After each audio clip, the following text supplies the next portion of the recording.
சண்டேவாக இருந்தாலும் இன்னைக்கு நான்வெஜ் எதுவும் இல்லை. ஏன்னா இன்னைக்கு ஷஷ்டி அப்படிங்கிறதுனால வந்து நான்வெஜ் எதுவுமே எடுக்கவில்லை. ஸோ ஆனால் சண்டே அன்னைக்கு சும்மா வெத்தா சமைச்சு சாப்பிட்டா போர் அடிக்குமே அப்படின்னு சொல்லிட்டு என்னடா செய்யலாம் அப்படின்னு யோசிச்சுட்டு இருக்கும்போது ரொம்ப நாளாகவே எனக்கு வந்து தக்காளி பிரியாணி செய்யணும், அதுவும் ஜீரக சம்பால தம் போட்டு செய்யணும், ட்ரை பண்ணி பார்க்கணும்னு ரொம்ப ஆசை.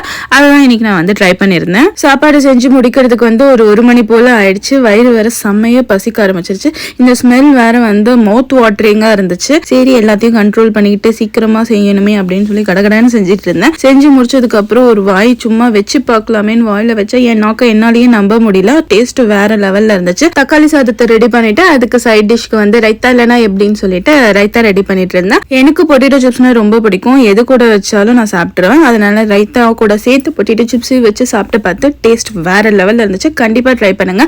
இந்த பிரியாணியை வந்து சிக்கன் பிரியாணி நினைச்சு எங்க வீட்டு மொசக்குட்டி ரொம்ப டார்ச்சர் பண்ணிட்டு இருந்துச்சு. எங்க மொசக்குட்டிக்கு சொன்னாலும் புரியல.